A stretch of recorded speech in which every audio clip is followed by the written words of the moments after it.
Hello, hello, hello, my gorgeous friends. I have a real treat for you.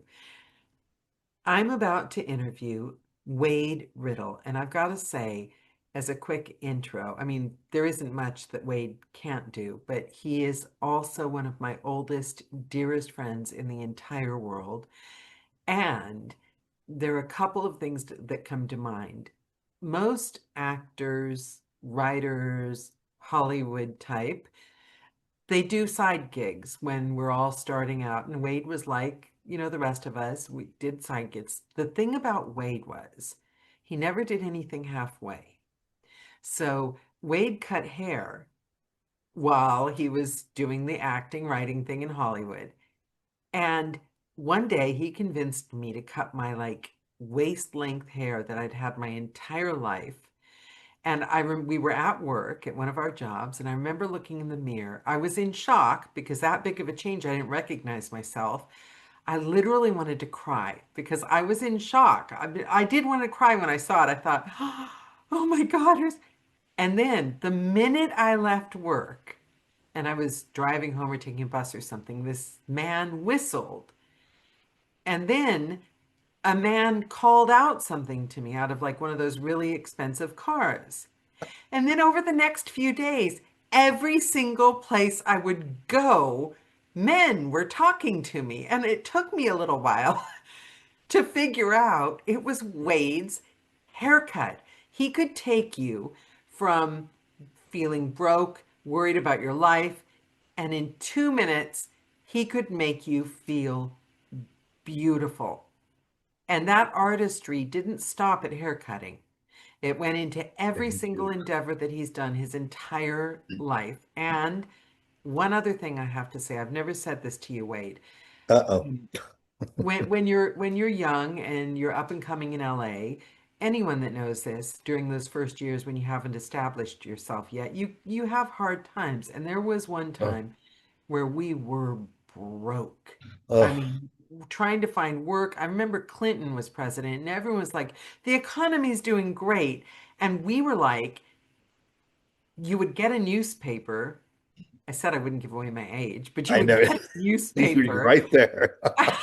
and you would call. You'd get the early paper the day before and you would call, and the voicemail would be full. And you'd call the next day and they'd say the job's gone.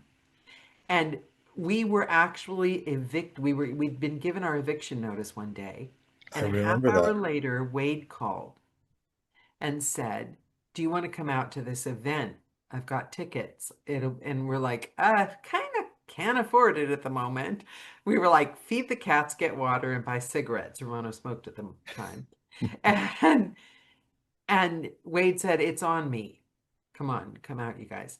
And you took us out. I never forgot that evening. I mean, we were still terrified and in shock and didn't know what we were going to do to like survive. But everyone needs that friend that magically reaches out at the moment you're at your lowest and offers their hand up. And Waide was working his way up at the time as well. He wasn't like a baron with multi-million dollars, but you Oh, reached out, hey, we you gave were a we, hand up. we were working in Santa Monica in a Yeah, warehouse in the yeah, graveyard shift, yeah. and we didn't have anything, and I was cutting hair during the day. We were working at night. It was in the 80s, and guess what? We didn't realize, but it was the best music of the time. I've got to say, just for my audience, the late, very, very, very, very late 80s, guys. It was late 80s. Yes, yes, it was the late 80s. And I as difficult and as challenging as it was, though, I think it was the best times of our lives too, at It least for was. me. I Yeah. snuck back in that warehouse and slept under the table. Did you know Did you that? really? I didn't know Yeah. that. I hope nobody did at the time Yeah. because The warehouse is still there because I go by it on some of my is it? hikes. Still there, but the trailer park that was next to it, the trailer Santa Monica trailer park, is gone. They sold it and it's now a business center. So you I wouldn't don't even recognize it. remember a trailer. See, I think that I wouldn't recognize LA if I went back No, to, I haven't it's been there changed since so much. 2002. Oh, has it already been that long? Yeah, yeah. Wow. No, you wouldn't recognize it. I wouldn't, would I? We Some we li we lived at the best time, Daniela. some things I think are good to cherish as memories. Yes. Okay, Yes. so tell Okay. me, and we have got to touch on Farah at some point during the call, Okay. but let's start off with 10-year-old Wade. 10 years old. Yes. Can you please Okay. tell me about 10-year-old Wade? Was he a dreamer, dreaming about the future? Was he living in the 10 moment? years old. Okay, Wade, well, Houston is my hometown, Houston, Texas. I love Houston. Um, it was just so much of it was my inspiration of so much I write about now. But 10-year-old Wade, Spring Shadows Elementary School. My mother What a was at name. That sounds like it's off Twilight Zone. Spring Shadows Elementary School, and we were going to the number one school district in the country at the time because the area of Spring Branch, Houston, was in a pilot program, a new pilot program across the United States, number one, and that's why my mother took us there, moved there. Wow. Um, but I made straight A's in creative writing. I was very strong at creative writing, strong at spelling. Um, Math, forget. I failed math all the way through my school years, but spelling, creative writing, um, and so forth, I did very well. I also discovered at 10 years old that I had a fancy for figure skating. So my mother put me into skating, and I was being trained by some of the best coaches of Houston and Texas. How did And I not know you this? didn't I know didn't that? know this. No. I was training for the 80 Olympics. Yes, yes, Wow. at the Galleria in Houston. But it all came to a a screeching halt because it was affecting my grades. I had to be up at 4 a.m. before school, then after school. And my mother one day was driving me to the ice skating rink and she says, "Honey, are you having fun anymore?" Because she saw a Oh, change in my emotional dynamics. And I said, well, I just wanted to have fun on the ice. And she says, "Okay." And she stopped the car and turned around. And I love your mother. I love um, your mother. She, because I just was skating for fun. I was suddenly around a bunch of adults that were pushing me in areas that I didn't know what I was just wanting to have fun. I was in my double jumps. Triples and quads were completely, they didn't even exist at the time. Um, but for what it was at the time, I enjoyed it for what it was at that time. I'm glad I got to experience it. I met wonderful people. If I had to do it all over again, and take my knowledge with me, I probably would have stayed longer in it just to see how far I could go. It Yeah. probably unleashed your creativity. It's probably the factor that allowing you to pursue that creative outlet at such a young age probably gave you that strength that you have, that you've pursued the things you've loved your entire life. Well, my mother and my grandmother, as you know, were very strong personality, and they gave me a wealth of wisdom. And usually, it's like I tell my friends today, my mother and my grandmother were right about everything. I was the one that was um, resistant because I don't know. I was a kid, but I would say just about everything they warned me about was They true. were right about. Yeah, yeah. That's often the way. That's so. Where did you go from there? You've quit the skating, you're going to school. What was the next Going to milestone? school. In elementary, gosh, well, my father comes into play here. We would go to Arkansas every holiday between Christmas and New Year's. My dad would drive me and my brother to get to Arkansas, and for those few days, it was really a wonderful experience because we're going from Houston to about 30 miles north of Little Rock around Marshall, Arkansas, which is very conservative and just a I whole can different imagine. Well, but my mother and grandmother wanted me to see this and experience it, Yeah. to let me know, hey Wade, there's a whole different world past your yard, you know. Yeah. And it was a wonderful experience, beautiful land and territory. It's where I learned how to shoot a gun. My dad handed me the gun and we would go hunt on the property. Yes. Oh I no. Yes, I know, I know. I would, okay, I wouldn't do it today because Okay. I'm not, no. But at the time, I did learn to shoot a rifle, and my father was very protective and a very responsible gun owner. I'll put it that, very responsible. He would not put a gun into your hand until you were ready. Okay. I did have to usually carry the kill back to the cabin. Yes, that was my duty to kill it. But he would do the slaughtering. I couldn't do that. Yeah. So, but he we brought in squirrel, we brought in deer because what are you going to eat that week, you know? And but I would not do that today. I couldn't Yeah. have the I couldn't do that today. Yes. But I'm glad I Yeah, but experienced it. we all do things with our because our parents are a model, aren't they? That's why I Yes, love boxing because my father loves yes. to sit down and watch boxing. Do you know? I'll throw this boxing. One of my 1985, four when I first moved to LA, one of my first guy friends, boyfriends, dates, um, was a dot boxer, professional boxer. Wow. He was rough in the bedroom. Are you still in touch with him? No, he passed away several years ago. Um, but Oh, he had his own boxing studio right here in Hollywood. Um, he had a great clientele. And but this is weird. I live in Mar Vista, and when I do my walks and hikes, I pass by so many boxing martial arts studios, and I'm not sure why. Um, d- I just noticed a plethora of boxing studios. Uh, yeah, it's a thing now. Mixed martial arts as well is like a I did kung yes, fu for a while and kickboxing and all that, but yes. and do you know what I realized? We have got this on speaker view the whole time. And you know what, Daniela? Yes.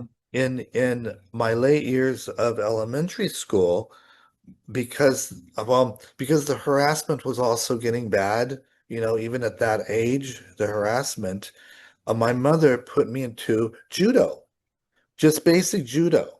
You know, Yeah. it didn't do any good because I didn't want to hurt anybody. Because I had wonderful, believe it or not, I went, and I don't mind naming this, I went to the Carl Geiss Judo School in Spring Branch, and they were so nice to me.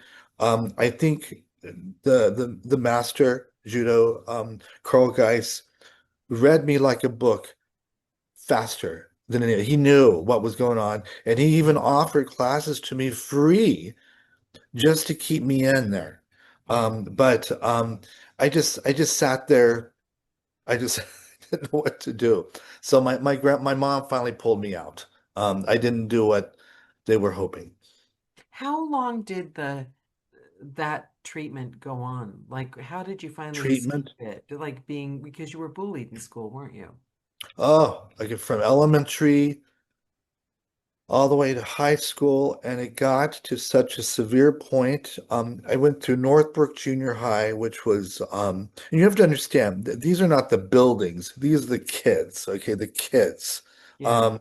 Um, and I wish the teacher body and the instructor body could have been a little bit more. Well, we're talking about the 70s in Texas, okay? And then you go early 80 to Northbrook High School. It got so bad that it became violent and bloodletting. So when I got home, I was bloody I want and to punch these kids. I was dripping with spit because they took Oh, turns spitting. wait. And so unfortunately, it got so bad and so bloody that my mother had to remove me at early because it was affecting me not only emotionally, but it was affecting everything until um, I eventually acted out the wrong way, and they needed to remove me and put me in a private Christian school. I highlight that Christian school. I say that because that was perhaps the worst element of it, were the Christian kids. Okay, I'm trying to be very diplomatic here, Daniela. Yeah, yeah, So, um, what my mom did was put me into this private school, but I will say her decision is what changed the trajectory of my entire education from there because I was able to focus on my studies. I was around people that were helpful. Um, and it got me out of abusive, dangerous environment. yeah, Okay. yeah. And I was able to complete and finish high school before my class did. Wow, And I was wow. able to move on. It took she she she was terrified, my mom, but she made the right decision. And I say that to any parent now.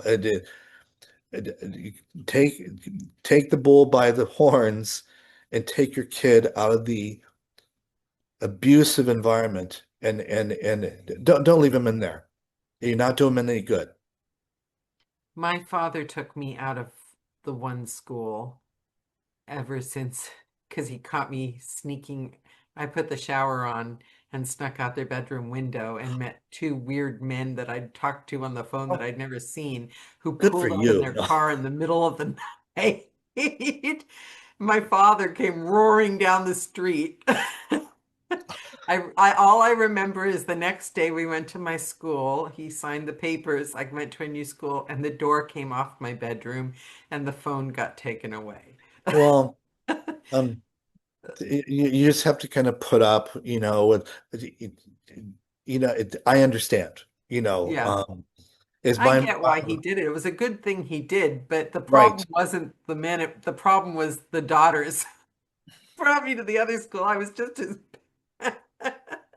I was Do you know totally what, boy crazy. Daniela, if I had not gone through that though, um, because all that, the good and the bad, the celebratory and the tragedies helped inspire what I write today. Yeah, it That forms who you became. yes, it's all part of it. Now, I will say that if you're going to school and you're in a very abusive environment, like a lot of kids can be going through, LGBT plus or whoever you are, if you're going through that, okay, I have a message to those who identify as heteronorm straight kids. This is a message to you, okay? Defend your friend. Defend your Yeah, friend that's in an abusive situation. You know who they are. There's always the kid in the classroom or in the cafeteria that the others are spitting on, saying horrible things to, and pick on. Change it around to where you defend your friend. Because let me tell you something, people are going to see that. Okay.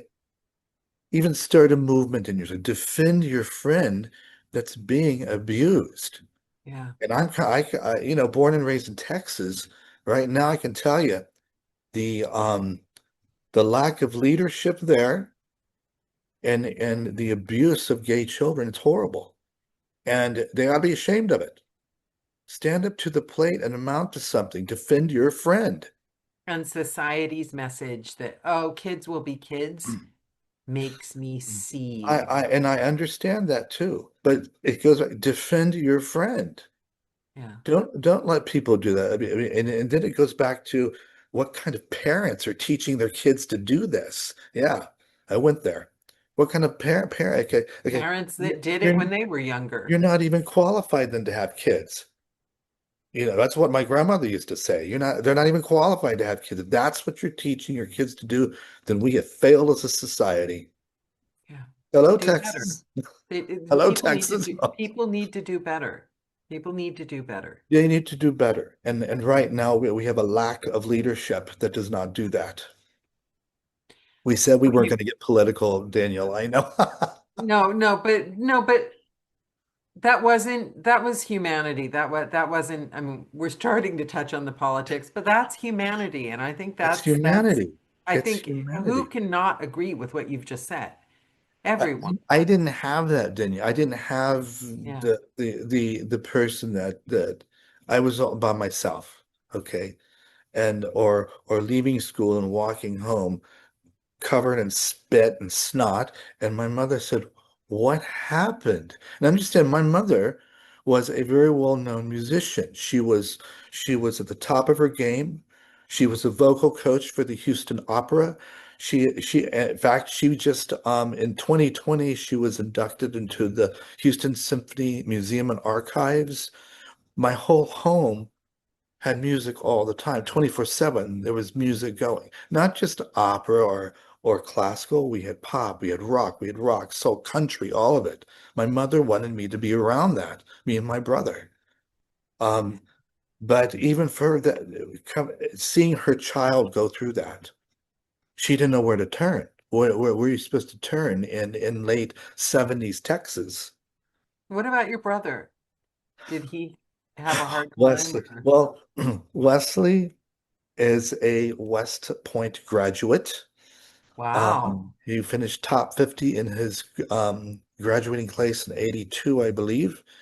Um, Now, and we are completely two separate books. I wear blue, he wears red. But that kind of tells you. But he was always the studier. He was always in his books. He was always in the books and studying and making plans years ahead, whereas I just wanted to sing and dance and be happy. Which brings, it's a perfect segue to let's talk Farah. Sarah. Oh, wait, and I gotta say, Kim, that is so funny. Kim says, ah, I wore red, my sister wore blue. Okay. Okay, let's talk Farah. Okay. Farrah Fawcett. When Charlie's Angels premiered, I was gaga over Farrah like everybody else. I got her poster. I got the poster. They got all, and my grandmother knew that I had this thing for Farrah. I was so obsessed with her. I wanted my hair like her. I wanted to dress like her. Yeah. And all right, so my grandmother, I still don't know how she did it. She found Farah's parents' address. I still don't know how she did it. She said, "Here, write her a letter." I said, "Okay, I'll write her a letter." So I wrote, now this is where I started writing not only Farah, but celebrities in general, because that was my outlet, it was my outlet. And 2 weeks after I wrote Farah's mother a letter, I got a call. I got a call because I put my phone number in there. And she introduced her name as Pauline, and it was Pauline Fawcett. And we just started making the phone calls every week. We chat with each other. My mother thought it was funny. And the next thing I know, she says, And "Listen, how old were you at this time? well, I think Charlie's Angels premiered in 75, which would have been I would be 12. I would have Okay. been 12. Okay. So 63, 70, yeah, yeah, 12. So Miss Fawcett called me and said, "Listen, Farrah's going to be in town for Houston for the a tennis tournament for the Challenge of the Stars. Would you like to come and see?" I said, "Sure." So it was in the Woodlands, which is a part of Houston. I think it's actually a city of Houston now. I'm not sure, but um, went to see Farah. Did not get to meet her, but got to finally see her. And she's this gorgeous goddess with all this hair, and she was just gorgeous and sexy. And the next thing I know, her mother calls me and says, "How would you like to go meet Farah and spend a week in Acapulco, um, watching her do her film?" And I said, "I'd love to." So here now, by that time I was 15. I was 15. So I spent a week with Farah and her mother and getting the star treatment, meeting Charles Grodin. He was so funny, Charles Grodin. They were all wonderful, wonderful.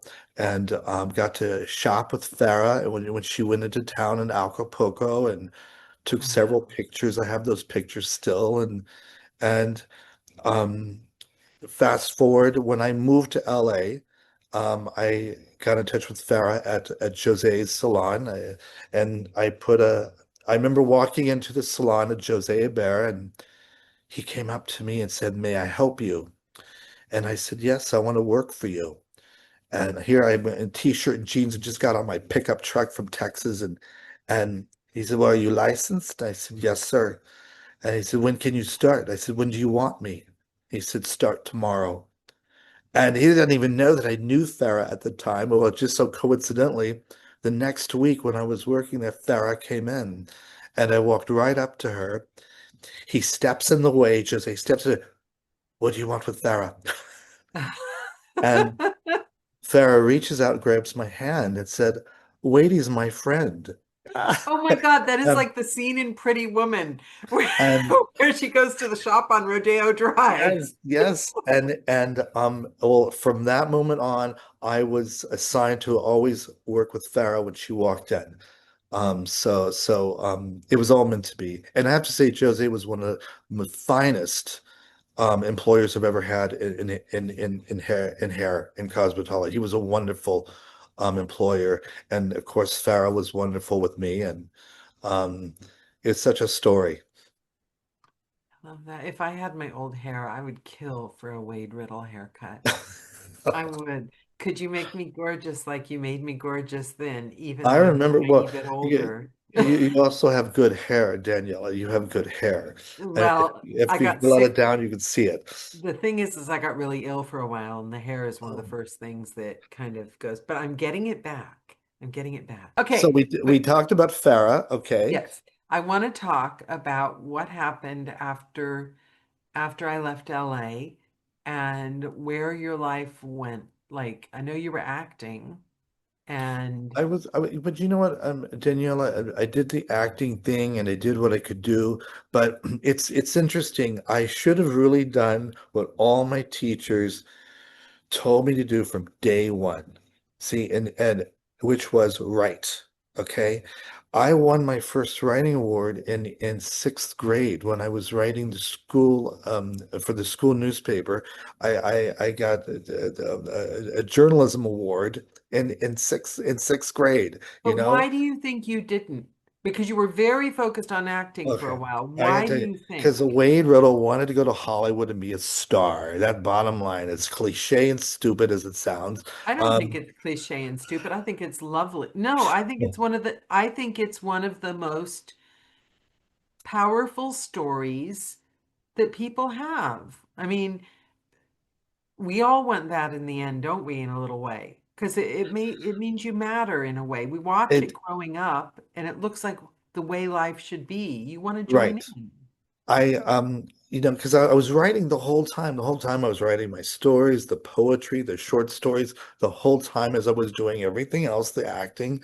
Um, but it eventually comes full circle to realize that, wait, you're not an actor, you're a writer. Push that. Okay. And that's what I've been doing. Yes, you might say it was a wonderful learning experience. And it also Yeah. taught me what I was capable of and what I wasn't capable, or strong and not strong in, What that, changed? What or caused you to pivot to the writing? Was there a moment or well, was it a gradual thing? I was always writing, but I think it had to do a lot with when my mother passed away. She died in '07. Um, and so I was writing more of my emotions down. And then 5 years later, my grandmother passed, then my dad passed, then my grandfather Gosh. passed. Oh, So, and wait. we had a very small family unit. So me and my brother are the only ones left. My brother's in Saudi Arabia. He does his thing, and then I'm here in Hollywood, doing my thing. But yeah, I actually think the traumas of life help inspire you sometimes the most, it's rather than the happy times. Yeah. So, Yeah, because when it's happy, you just want to eat and drink and bingo, celebrate. Yeah. bingo. Yes, when it's So, tragic so, and happy, it makes you think. and when it's trauma, yeah, exactly. You're alone with your soul. Yes. the reckoning. So Yes. what was the first reach out? What was the first, I'm going to do something with this? What was that moment like? That I'm going to do something with this. You know, I have to say that as much as people want to complain about Amazon and Audible, yes, I just saw your expression down there. Yes, um, Well, we can't it's complain because that's how we we make our can't living. complain. It is our worldwide platform. And yes, I Mhm. get the boycotts, I get the rant and rage and all that stuff, but we still need them. You know, I'm celebrating 10 years this month with Audible, with 10 years. And I've met fantastic narrators along. I've met fantastic, great narrators, not just Daniela, you, because you've provided two wonderful narrations of my One of story. my very first recordings, like Yes, I mean, from my home you. studio. But It wait, was but you started wonderful. writing before that, didn't you? Oh my God, Um, I've been writing all my life. no, but when I think this is the moment I'm looking for, the Okay. moment that you Yeah. published or sold, because you've been writing your whole life. At what Yes. moment did you start sending out your writing, Okay. having faith in your writing, making it your career? And believe it, my first bona fide literary sale was when editor Nick Street, who's no longer with us, chose my story, Lover's Morning Hold, to be in the anthology Best Gay Love Stories 2005. He chose that one.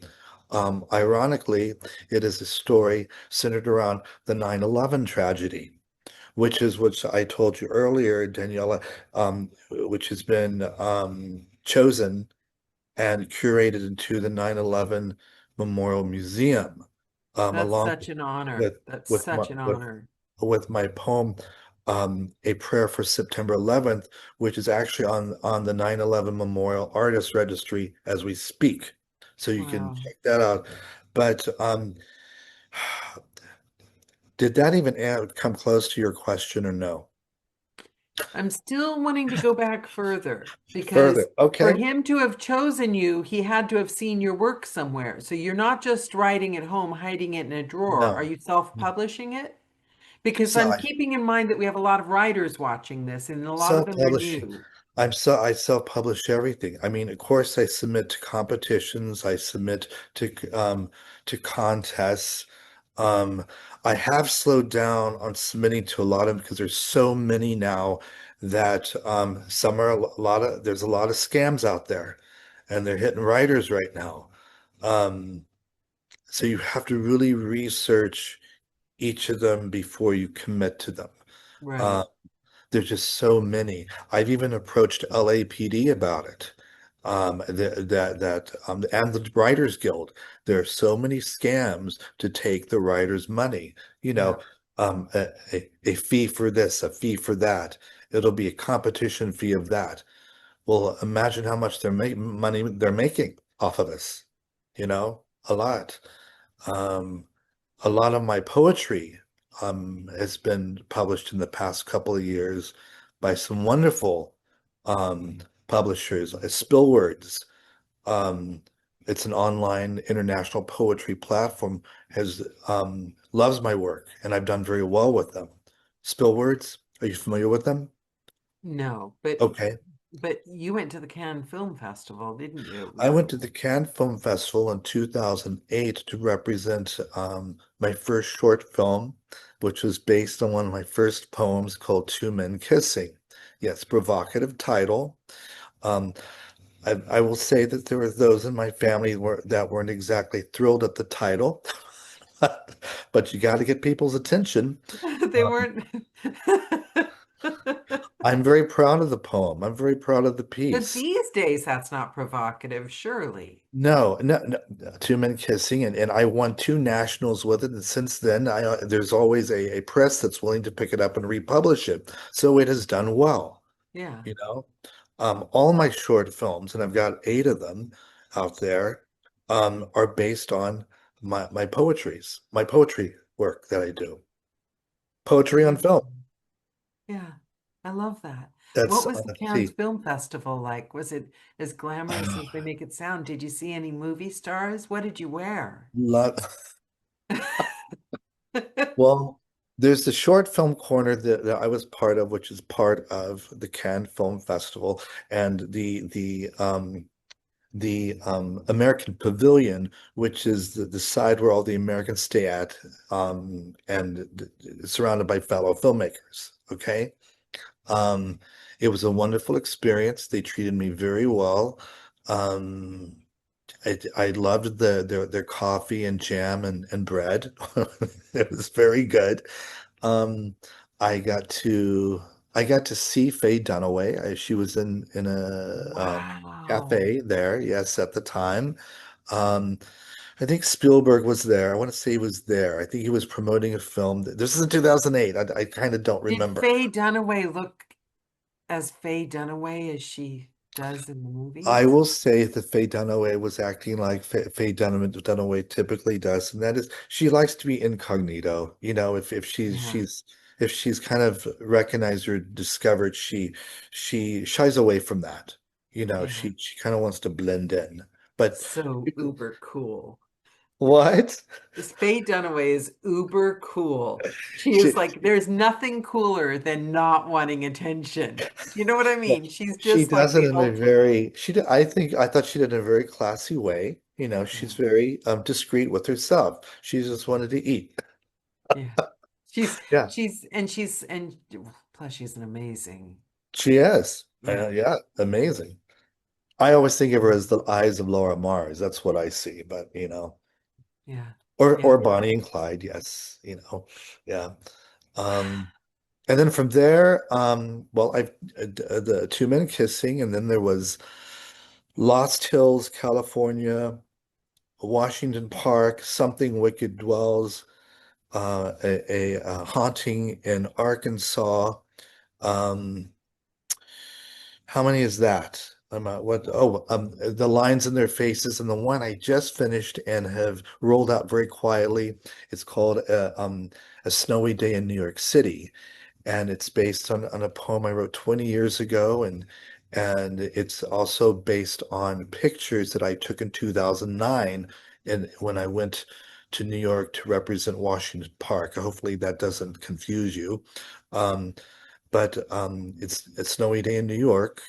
Um, yes, and I'm very But pleased. I'm what very about, proud. I'm gonna get this wrong because I'm horrible with Yes, titles ma'am. when I need them and I'm on the spot. But the children's one, the what's the name of it? The In 2002, when yeah. I was working under Placido Domingo at LA Opera, I love to say that, Placido, Wait, what were you doing? I was working as a supernumerary, which is in opera world, that is an extra on stage. Okay. And You were an extra at the opera? I did 5 years with them at LA Opera under Placido Domingo. And Wait, did you I, meet? Did you meet him? yes, yes, I worked under him. Yes. You see, you just drop these things in conversation like it's no big deal. Well, I will have to say, Mr. Domingo was such a pleasure to work with, and so kind to me. And you'll get a kick out of this. My first job with him was Carmen with the LA Opera, and I was cued right next to him. I was terrified, terrified. And he comes up to me and says, "Do you know my lines?" I said, "No." He said, "We're gonna do just fine." That's, and he was very nice to me. So I did 5 years under him. And during that time, we did Hansel and Gretel. Well, um, I was cast as a ghost, okay, and I was being wheeled across the stage. And during the opening night, being wheeled across the stage, I had an idea that just hit me in the head. Oh my God, this is a fantastic idea. So as soon as I got off stage, I ran downstairs to the holding and I wrote out all my notes. And that became The Chocolate Man, a children's horror tale, which was about a candy maker in 1899 New York City who hands out poisonous chocolate and turns other children to chocolate.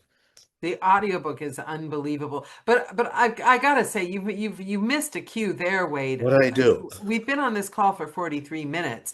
I would have, if I were you, I would have opened at 8:03 with, oh, well, that time that I was working as a dentist for Placido Domingo. You know, like, really? Well, well, I've met a few, met a few, a few wonderful artists. I must say, you mentioned the audiobook to a Chocolate Man. Okay, The audiobook we, was X. Who we was the must narrator? we must thank Jack Garron. Jack Garron, voice was the narrator. Some might know him as Ron, but he changed his name. He's now Jack Garron. Um, and it was Jorge Velasquez that updated all the artwork for the audiobook and for the Mm. book because it's on Amazon right now. And he did the graphic design, and Robert Aragon did all the original artwork. And this is all available, this is all available. And he The did an cover is amazing job. gorgeous, and He did the an narration amazing is job. gorgeous as Oh, well. the whole thing. So here's the surprise that I've been working on. I brought in the post studio, Post in the Woods with David Eichhorn. He's doing all the post, and we're doing the actual animated movie of the Chocolate Man using all that artwork. That's going to It's, be beautiful. and I've seen the first 9 minutes, and it's extraordinary. So we're talking about Dave Eichhorn, we're talking about Jack Garron, Robert Aragon, all this, Jorge Velasquez, all this has come together into an Yeah. amazing 45-minute film. That's a lot. When you're talking about and animation, 45 minutes is quite a feat. It's quite a feat, and I spoke to Dave recently, and we talked about the AI situation, and he says, "Do you mind if I use it in this?" And I said, "Okay, you're using the tools that AI provides for animators. That's a huge difference than the other." And I said, "Do what it takes to create an amazing um, an amazing piece that's whimsical, fantastical, musical, and horrifying because it's a fairy tale, Yeah. you know." And I Yeah. said, "Yeah, use what you have to in order to create this." It's I love the dynamics and what he's doing to it. And fairy tales are horrors. Oh, look at Grimm's fairy tales. Yeah. They terrified us as children, you know? Yeah. Yeah, so that part of AI utilizing the tools, the positive tools. I'll put it that way. Yeah. See, I think the difficult part of that is, I'm going to be so careful wading into this because it comes up on every call, and it comes up because I open my big mouth and then have to spend hours editing Go ahead myself and out. say it. Say it. That I think it's not as black and white as people want it to be. And Right. so many people are afraid, and the fear is first. But Right. but but there are tools, There and are we tools. can't pretend that they didn't say TV was going to rot our brain and then the internet was going to like ruin the world. I remember that year Daniela 2000 that was going to, and drag queens are taking over. I never heard that. I wish they would. Oh, that's so America. I forgot. Can you imagine if they did? What a fabulous world Oh, we'd live in. yes. Texas, are you listening to me? Are you Well, you listening? know what RuPaul says, and I remember this, I think it was RuPaul that said it, unless Ru stole it from someone else, but that we're all in drag. Well, I wouldn't do Everyone's in drag. drag. What are you gonna do? Outlaw Halloween, which has been going on thousands of years? Yeah, Wait, Kim says AI should not be used by lazy people who don't really want to create. That's what I'm saying. I believe that a lot of AI is 100% evil, but I believe there are tools. I think it's not one thing. I think AI is not one okay, thing. and that's bringing it back right back to Amazon, and Yeah. use it for the positive side. Because let me tell you, without Amazon, I mean, look where singers would be, and it's the same. the And we same. can we can hate all of AI, but we get all our books on Audible. Thank you. Do you know Yeah. what I mean? I don't Yes. like it. I mean, don't quote me on that, but I just feel like it's like I don't think I would have been a very good activist, which is horrible, but I would be the first person to defend someone. Well, it's like the bumper sticker that says coexist. We're gonna have to all coexist, even with the drag queens. We got to coexist with every. I keep I don't saying that. understand what's going on with the drag queens. Oh Who's my messing with the God, drag queens? you're missing, and understand. I know two of the best known drag queens in America, which Larry Edwards, who does Tina Turner in Vegas at the Piranha Club. I've known him since the early '80s. He's been doing Tina for 40. Imagine being able to do your icon, dress up and perform your icon, I mean, in they drag. can't. I had to explain to And somebody. I and told and her I one was other in, and one of the sorry. Jerry Faulkner, who is also a wonderful drag artist in Dallas. Okay, in Dallas. These are professional perform drag queens. Okay. And stellar perform. Can you know what? Santa Monica Boulevard where they have the parade. Is it Yes. Santa Monica? Okay, so Santa Monica Boulevard, I took a bus and I had to get off and transfer to another bus, graveyard shift from some graveyard job I was doing. 2 in the morning, get off this bus in front of a club that was drag queens. And one of those lovely men that are all over LA or were at the time with their car following you slowly, if you happen to be any form of female under the age of 80, trying to scare you, doing lewd things out the window, had been following me since I got on the bus, which was like a 30-minute bus ride. I get off the bus and I have to wait for the next bus. And I'm like, really? Because you Well, always have to be scared. And three drag queens were standing outside this club and they snuck me in. They're like, huh? And one well, of them went up um, to the car. well, it's not like you're in danger, It's like, but I will say that there is a concern, and I don't really think it's a founded concern about it because I had to do a interview with the young lady librarian. I don't know her name offhand in San Francisco that started drag queen storytelling. I've even participated. I went to it. Drag queen I've storytelling. missed the news about this. I don't really know what's Well, going. you're looking Because at a all group. I know of drag queens is they saved me that night. It Okay. was the straight, gross man that I Yes. had to be afraid of. The Yes. drag And queen saved me. Well, I yes. Well, don't understand. probably the ones that are being accused of doing the nasties with the kids too. The men you're talking about. Do you understand what I'm saying? No, I think I've missed the scandal, and I listen to a lot of American Okay. news. There is the problem. There is a problem that they have invented of drag queens reading to children. It's Oh like yeah, Kim been just doing said that that. for years. I've been around drag all my life, because my mother was an artist, so I've been around it. It's like, who are you? What are you accusing these people of? Okay, and I yeah, that they I had don't. It drag seems like a queen. storm in a teacup. That it's ridiculous. Drag queen storytelling has been going on at West Hollywood Library for years. Okay, Okay. so it's just the polarization of society thing It's going it's too it's far. accusing another group. Yeah, Okay. the Um, other to other people to make them yes. them and us. And I don't want to lose this comment before we go further. Kim said, Nobody "We just wanted to wish." push ideas of any, no, nobody's wanting to push ideas on anybody. Yeah. That's not true. Well, I'm hoping the world swings, but Kim says she wishes Beza would share more of the profits with the content creator. Thank you. Also, maybe any of the profits, any at all would be What? nice. What was Maybe a that? penny.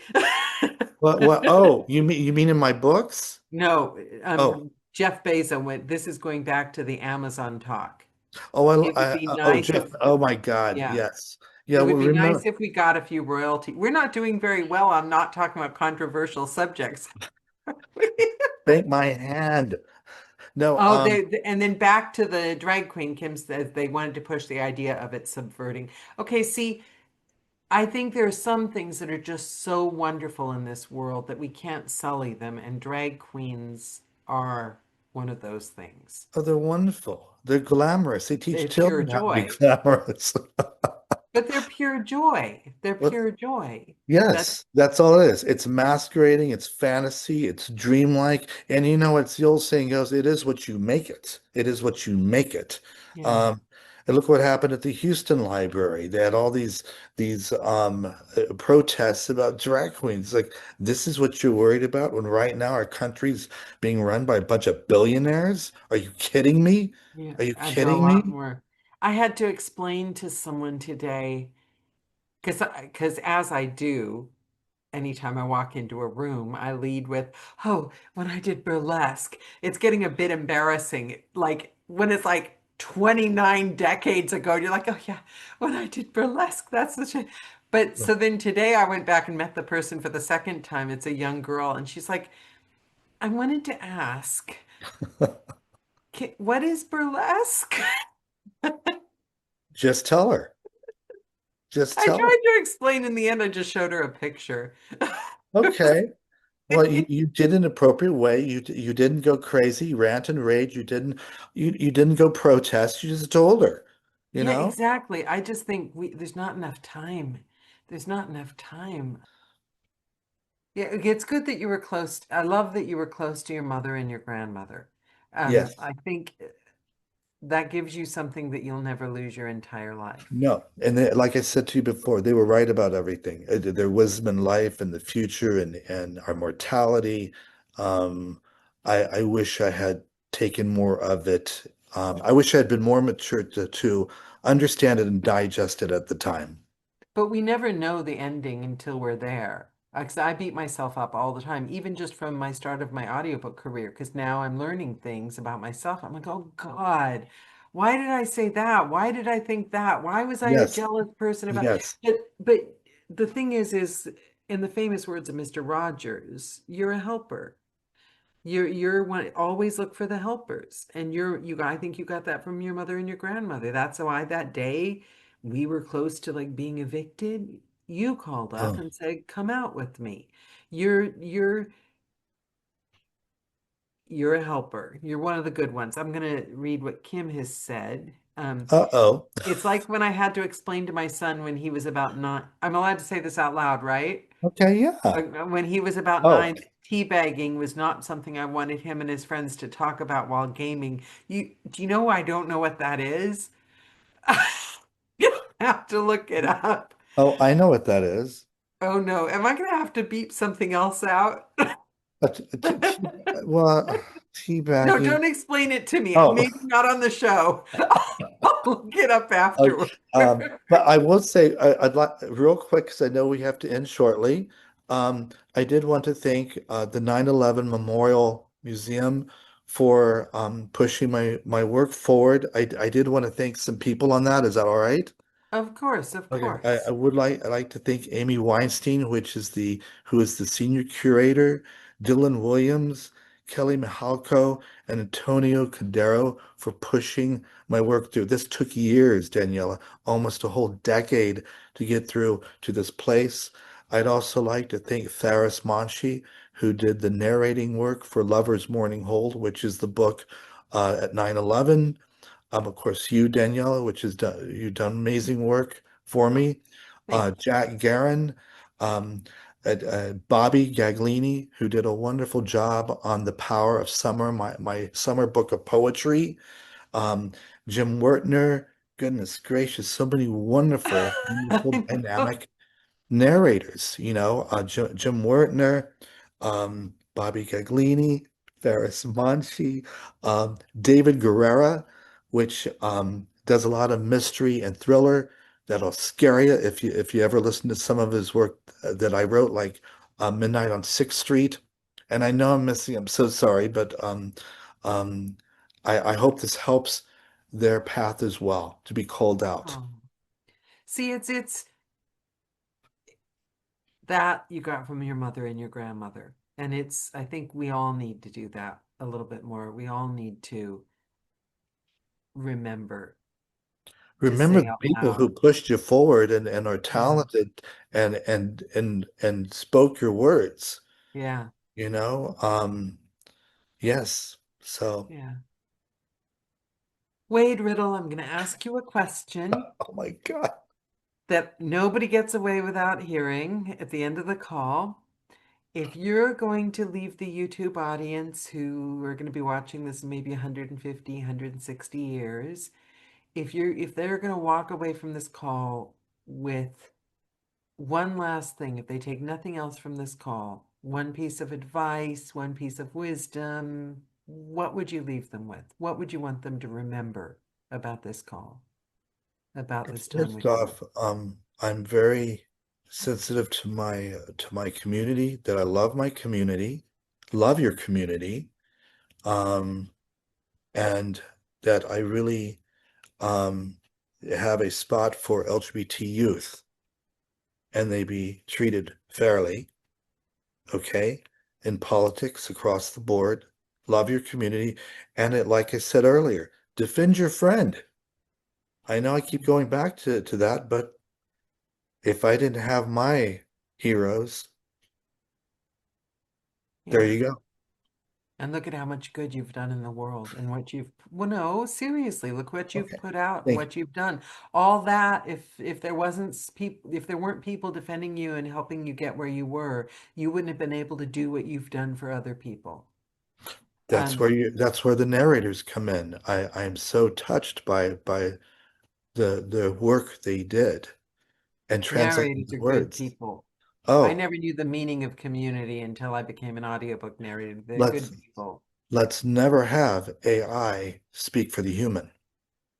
Yeah, that I will be a very firm line. I mean, I can joke around about occasional chat GPT use, but humans need connection. Yes, yes. And God bless Texas too. I'm serious. That's my home state. I love my home state. I really do. And I'm very sensitive about it. I know I live in Los Angeles, but yeah. Wade Riddle, Kim says this was awesome. So glad to have gotten a chance to meet you, Wade. And thank you so much for joining tonight too, Kim. Go Raiders. Do you know what that is? I'm not sure. Is it soccer? That's my school's football team. Go Raiders. Oh, I think Yes. I had a pencil. Maybe there's a lot of Raiders. I think I had a pencil with the Raiders on Sorry. it when I was. Well, hopefully Northbrook High School is going to love me for that. That is like, go Raiders. I am so getting off this call and looking up that word. Thank you so much, both of you. What a wonderful, delightful hour. Mwah! I love you, Daniela. Love you right I'll, back. One of I'll my see you. dearest, oldest, but youngest friends. Everyone. Bye. Bye. Mwah! Bye, Kim. Bye, Wade.